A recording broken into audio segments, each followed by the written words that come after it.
You notice it on the third day, not the first. The first day you are just tired from the road, grateful for a bed that does not move beneath you, grateful for a diner that serves coffee without asking your name. Second day you sleep until noon and tell yourself that is recovery, that your body needed this, that there is no shame in stopping. You've been moving for months. Everyone stops eventually. It's the third day you try to leave and your car will not start. It is not dramatic. There's no grinding sound, no smoke, no moment of cinematic failure. Turn the key and there is a half second of almost, and then nothing. The silence after the click is the kind that has weight to it. You sit in the driver's seat for a moment longer than necessary, hands still on the wheel, looking through the windshield at the road out of town, the way you might look at a door that has just been politely, quietly locked from the other side. You walk back to the motel. You tell yourself it is the battery. The mechanic in this town is a man named Gerald. You know this because there's only one mechanic, which you discover is true of most things here. One diner, one gas station. One hardware store that doubles as a pharmacy, which should feel strange but does not, because by the time you find out, your brain has already started calibrating what strange means in this particular place. Gerald tells you he needs to order a part. He says it like he has said it before, not to you, to other people, in this same parking lot, with this same mild expression. 3 days, he says, maybe 4. He says maybe for the way someone says it when they mean longer. You go back to the diner. The woman behind the counter is named Ruth, and she refills your coffee before you ask. This should feel like kindness. It does, for approximately 2 days. Then you begin to notice that she refills it before you ask, because she is watching you closely. Enough to know when you are close to empty, and you do not know when you started being someone worth watching that carefully. The town is called Harlow. Population not posted anywhere you can find. You look for the sign on the third day, the one that should be at the edge of town with a number on it, and there is a sign, but the number has been painted over. At removed. Painted over. White paint directly on top of the original number, smooth and deliberate, like someone decided the specific count of people here was information that did not need to leave. You ask Ruth about it. She says the sign is old. She says it like old explains the paint. There is one motel in Harlow, the Beaumont. 12 rooms, though only 4 of the room numbers are visible on the doors. The plastic. Letters having fallen off the others over time and never been replaced. Your room is number 7, or it might be number 1. You are in the room that has a 7 on it, which is either the 7th room or a room that someone once decided should be called 7. And increasingly you understand that in Harlow, these are not the same question. On the 5th day you walk to the edge of town. It takes longer than it should. You have been in enough small towns to have a rough internal clock for them. You can feel when you are approaching the boundary of a place. Some shift in the air, or the density of buildings, or the quality of the road surface. In Harlow, the edge keeps being further than your body expects. You walk past the last house, past the gas station, past the stretch of gravel and dead grass, and then you are on the road out of town, with nothing ahead of you but pavement and distance, and you stand there for a moment thinking this is it. This is the leaving. You start walking. After 40 minutes, you stop. Not because anything has stopped you, not because the road ends or changes or anyone appears. You stop because you have been walking for 40 minutes, and the gas station behind you looks exactly as far away as it did when you started, and the road ahead of you looks exactly as long. And you have the sudden, specific, undeniable sensation that you are walking on something that is moving beneath your feet in the opposite direction at exactly the speed you are walking. You know this is not possible. You know it rationally and completely, when yet you stand on this road with your legs carrying the distance of 40 minutes, and you are standing in the same place, and the two facts sit next to each other in your skull without reconciling. You walk back to the diner. Ruth refills your coffee. Do not tell her about the road. Day 6. You meet a man at the Beaumont named Callum. He is in room 4, or possibly room 11. The number is gone from his door entirely, and he has been in Harlow for what he describes as a while. You ask him to be more specific.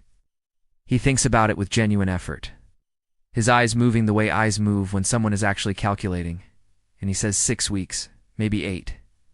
He says it without alarm. It arrives the way cold arrives in a room when a window opens somewhere else in the house. You are not near the source. You cannot see the source. But the temperature of the air around you has changed, and your body knows before your mind does. You ask him what his car situation is. He says his car runs fine. You ask him why he is still here. He looks at you the way Ruth looks at you when she refills the coffee. Careful.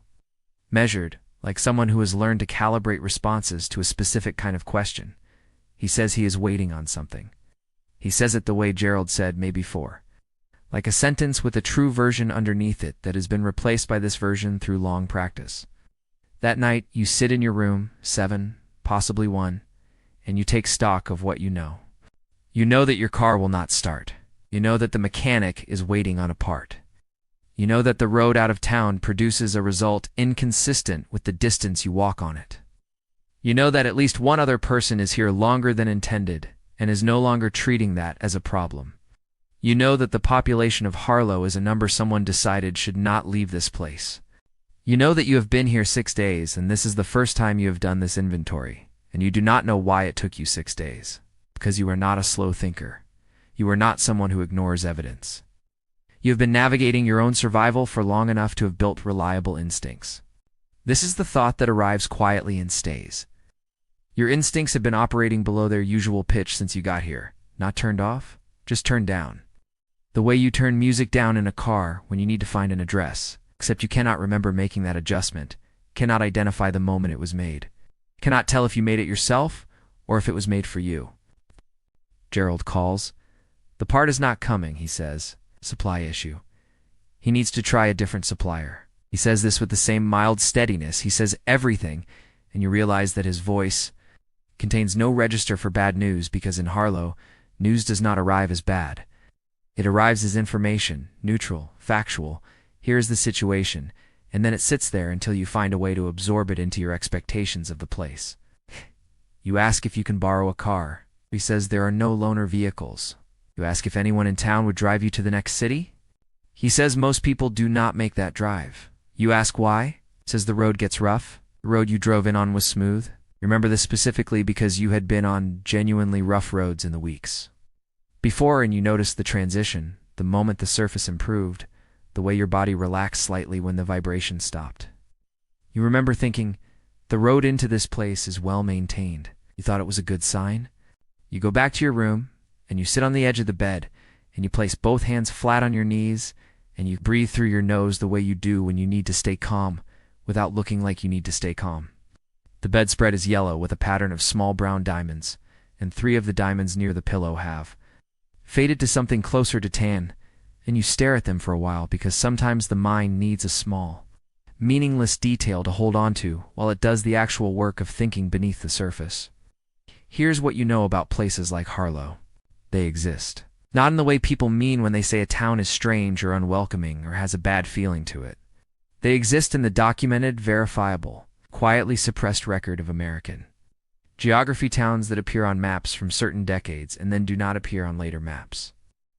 Not because they ceased to exist, but because someone updated the data and found the population figures inconsistent, or the road classifications changed, or the county records for that township went missing from the physical archive during a building renovation in 1987, and were never digitized because by the time digitization became standard practice, the relevant clerk had retired and his replacement did not know what she did not know.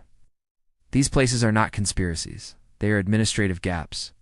They are what happens when oversight is a resource, and resources are not infinite, and some places are small enough and quiet enough that the gap between what is there and what is recorded grows wide enough for a person to fall into and not be noticed falling. You know this because you have read about it, because you are the kind of person who reads about it. Because before all of this you had time to read things that interested you, and this interested you. The way strange geography interests certain kinds of minds, academically, from a safe distance, from outside. The distance is no longer safe. It may never have been. At A10. You stop asking about the car. It's not because you have given up. It's because you have learned that asking about the car produces the same cycle. Gerald, the part, the supplier, the timeline that moves but never arrives, and the energy spent on that cycle is energy not spent on something more useful. You begin instead to observe. Ruth arrives at the diner at 5:53 every morning. Do you know this because you have been there at 5:45 for 3 days? Sitting at the counter with coffee you made yourself from the small machine in your room, nursing it slowly so you have a reason to be there when she comes through the back. She does not seem bothered by your presence at that hour. She does not seem bothered by most things. This is you are beginning to understand itself, a piece of data. There are 17 people you can identify as permanent residents of Harlow. You have counted by sight and cross-referenced by name, where you have names and the number stays at 17, across multiple counts, across multiple days. There is no school in Harlow. There are no children.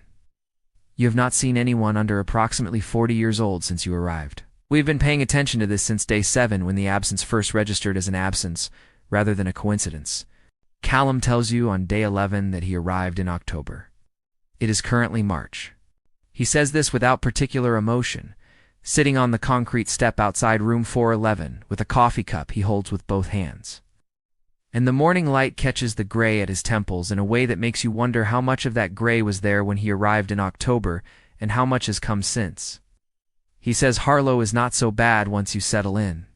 He says it the way people say things they have repeated until the words have become load-bearing walls, not believed exactly, but necessary for the structure to remain standing. You ask him, "Do you want to leave?" Out. He takes a drink of his coffee. He says, "Want is an interesting word." You walk away from that conversation, and you walk to the edge of town again. And this time, you do not walk on the road. You walk into the field beside the road, through the dry grass that comes to your knees. And you walk in the direction about for 30 minutes, and then you stop, and you look back and Harlow is exactly as close as it was when you started, and the field stretches ahead of you exactly as far as it did when you entered it. And you are standing in the middle of something that is not moving, and yet you are not going anywhere. You sit down in the grass. The sky above Harlow is the same sky as everywhere. Clouds moving in the usual directions at the usual speeds. Birds that do not know about towns. Wind that started somewhere far from here and is heading somewhere far from here and passes through this place without stopping. Because wind is not a person, wind has no car, wind cannot be told the part is delayed. You understand? Sitting in the grass that panic is not useful. You have always known this, but it has always been a theory, and now it is operational. Panic is just energy, with no address to deliver itself to, and in Harlow. Energy spent on panic is energy that does not go toward the only thing that matters, which is understanding the mechanism of this place clearly enough to find the gap in it. Every system has a gap. Every trap was built by someone who could not see all the ways out. The ones who get out of places like this, and people do get out, you tell yourself this with the firmness of someone who needs to believe it immediately, are the ones who stop fighting the surface and start looking for the seam. You stay in the grass until the light changes, then you walk back. Ruth's Diner. Coffee. The counter with the crack running from the edge to the middle that you have traced with your thumbnail 40 times by now without deciding to do it. Gerald's garage with the calendar on the wall from 2019 that has never been replaced. Still showing November. Still showing a photograph of a mountain range that is not any mountain range near here. The Beaumont with its missing numbers and its yellow bedspreads, and Callum on his step every morning holding his coffee with both hands like it is something he is protecting. 17 people. No children. A road that does not take you anywhere. A mechanic who is always waiting on a part. And you, whoever you were before you came here, whatever you were moving toward or away from on that road, sitting in room 7 or possibly room 1, hands flat on your knees, breathing through your nose. Here's the question Harlow keeps asking you without using words. It is not, "Can you leave?" It is, "Who are you without the leaving?" You have been defined for longer than you want to examine right now by motion, by the next place, by the absence of a fixed address, the absence of a name on a lease, the particular freedom of someone who has made impermanence into identity. And Harlow has removed the motion quietly, without confrontation. The way a tide removes sand, not dramatically, not all at once, just persistently, over time. Until the shape of the ground beneath you is different from the shape you remember, and you cannot say exactly when the change was complete, because it was never complete, it was always completing. You look at Callum, and you see someone who arrived in October. You look at Ruth, and you see someone who has been here long enough to not remember arriving. You look at Gerald with his calendar from 2019 and his perpetual part on order, and you understand that Gerald is not the obstacle between you and leaving. Gerald is a symptom. Gerald is what a person becomes when the wanting to live has been waiting long enough to become something else. Day 12. You wake before 5.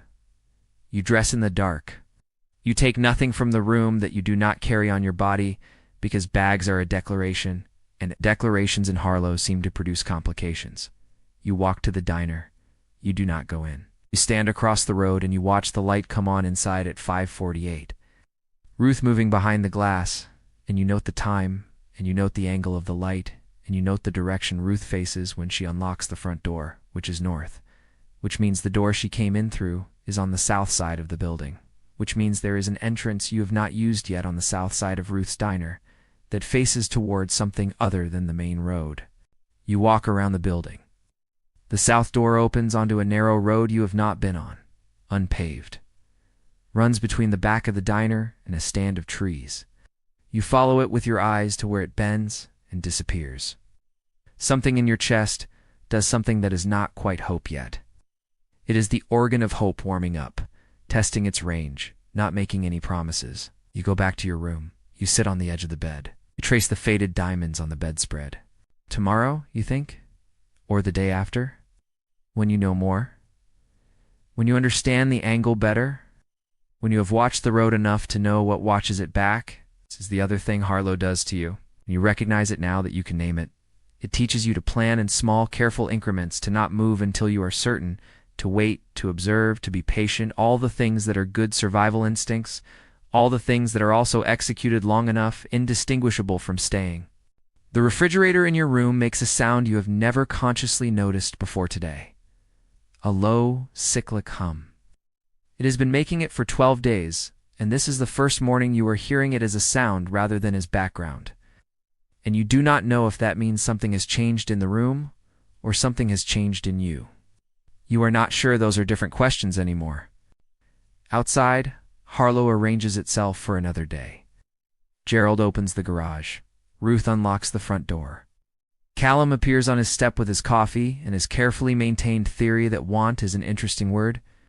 17 people move through the geometry of a town that has learned over time that the best way to keep something is to never make it feel kept. You press your hands flat against your knees. You breathe. You are still here, which means you are still fighting, even if fighting in Harlow does not look like fighting. Even if it looks like sitting still on a yellow bedspread in a room that might be 7 and tracing the shapes of things that have faded. The part that nobody tells you about being trapped, the part you have to learn inside it to understand it all, is that the trap is never the walls. Walls you can see. Walls you can measure. Walls you can throw yourself against until one of you breaks. The trap is the version of yourself that has started, slowly, without ceremony, to feel at home. The question this town is really asking is not whether you will ever leave. It is whether the person who eventually leaves will still be the person who arrived, and whether by the time you find out, you will still be able to tell the difference.